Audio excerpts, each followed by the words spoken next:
Sahabat pendengar Resi Renungan Singkat Dionian yang dikasihi Tuhan, apa kabar? Berjumpa lagi dengan saya Romo Andreas Nugroho SY dari Paroki Santo Isidoro Singkut, Provinsi Jambi. Semoga Anda semua dalam keadaan baik dan sehat. Untuk mengawali renungan kita pada hari ini Kamis tanggal 22 Desember 2016, mari kita bersama-sama mendengarkan sabda Tuhan dari Injil Lukas bab 1 ayat 46 sampai 56. Lalu kata Maria, "Jiwaku memuliakan Tuhan dan hatiku bergembira karena Allah juru selamatku. Sebab ia telah memperhatikan kerendahan hambanya. Sesungguhnya mulai dari sekarang segala keturunan akan menyebut aku berbahagia. Karena Yang Maha Kuasa telah melakukan perbuatan-perbuatan besar kepadaku, dan namanya adalah kudus.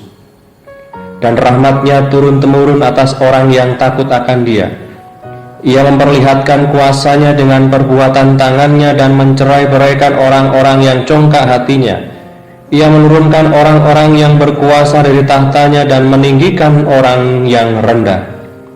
Ia melimpahkan segala yang baik kepada orang lapar dan menyuruh orang kaya pergi dengan tangan hampa. Ia menolong Israel hambanya karena ia mengingat rahmat-Nya, seperti yang dijanjikannya kepada nenek moyang kita, kepada Abraham dan keturunannya untuk selama-lamanya." Dan Maria tinggal kira-kira 3 bulan lamanya bersama dengan Elizabeth, lalu pulang kembali ke rumahnya. Demikianlah Injil Tuhan. Terpujilah Kristus. Saudari-saudara, sahabat pendengar Resi yang dikasihi Tuhan dimanapun Anda berada, Allah kita adalah Allah yang maha tinggi, maha agung dan tak terjangkau, pencipta alam semesta, namun sudi hadir di tengah manusia, di tengah kehidupan kita. Dan tidak hanya itu, Allah yang maha kuasa ternyata meminta peran manusia untuk ikut melaksanakan karya penyelamatan manusia. Dan pada hari ini Allah memilih Maria menjadi ibu Tuhan. Inilah keunikan, inilah panggilan dan keistimewaan yang dimiliki oleh Maria, ibu kita semua, ibu umat beriman. Tadi baru saja kita mendengar dalam Injil Kidung Magnificat. Magnificat merupakan ungkapan hati dari Ibu Maria yang dipenuhi dengan sukacita. Kita tadi mendengar bahwa Ibu Maria dipenuhi sukacita karena Allah memilihnya menjadi ibu Tuhan.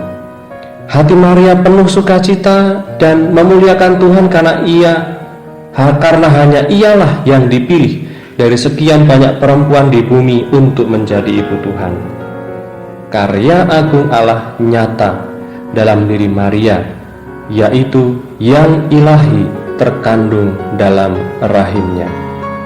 Tadi dikatakan dalam Injil, baru saja kita dengar, Maria mengatakan, "Jiwaku memuliakan Tuhan, dan hatiku bergembira karena Allah juru selamatku, sebab ia telah memperhatikan kerendahan hambanya. Sesungguhnya mulai dari sekarang segala keturunan akan menyebut aku bahagia. Karena Yang Maha Kuasa telah melakukan perbuatan-perbuatan besar kepadaku, dan namanya adalah kudus." Saudara-saudara yang dikasihi Tuhan, Santo Efren, seorang diakon yang hidup pada tahun 306 sampai 373, seorang penyair dan pujangga gereja di Syria, menuliskan bahwa Sang Maha Tinggi, yaitu Allah, telah membuat dirinya kecil dalam diri Santa Perawan Maria agar membuat kita menjadi besar. Maria adalah pribadi manusia pertama dari sekian banyak orang yang tak terhitung ini yang dipenuhi oleh kuat kuasa kehadiran Allah. Maka Allah pun ingin membuat kita besar, sama seperti ibu kita, Ibu Maria yang dipilih oleh Allah. Kalau kita cermati dalam Injil kita, Maria memang hanya muncul beberapa kali dalam Injil, tapi ia menunjukkan kualitas kerendahan hati. Kerendahan hatinya merupakan pintu masuk rahmat Allah bagi dirinya, maka kita pun boleh meneladani. Bila kita mau rendah hati, maka rahmat Allah pun akan mengubah hidup kita dan menguatkan kita untuk berubah. Maka rendah hati bukanlah kelemahan ataupun kekurangan untuk takut dan mencela diri. Rendah hati sejati adalah sebuah kesadaran mengenai kebutuhan kita akan Allah dan suatu pengakuan akan keagungannya. Maka teladan kerendahan hati yang ditunjukkan Maria kepada kita bukanlah untuk dikagumi saja, tapi mari kita batinkan dan menjadi sifat keutamaan kita. Kita renungkan bahwa sikap rendah hati merupakan pintu yang terbuka bagi rahmat Allah, sehingga rahmat ini memampukan kita untuk dibentuk menjadi lebih baik. Allah ingin membuat kita hebat, membuat kita berkembang. Maka rendah hati merupakan tawaran yang hendaknya kita batinkan dan menjadi keutamaan kita. Maka saudara-saudari yang dikasihi Tuhan, sahabat renungan singkat di hunian, mari kita sambut hari raya kelahiran Tuhan dengan sikap yang sama, yaitu rendah hati. Kita menyambut Dia Sang Penebus karena memang kita sangat membutuhkannya. Kita sangat mengharapkan bahwa kita pun diubah melalui kelahirannya hadir di tengah-tengah kita. Maka mari kita sambut dengan sukacita hari raya Tuhan dengan sikap yang sama seperti yang dimiliki Ibu Maria, yaitu mau menjadi rendah hati. Karena rendah hati adalah pintu rahmat agar kita menjadi lebih baik, lebih hebat, dan berkembang.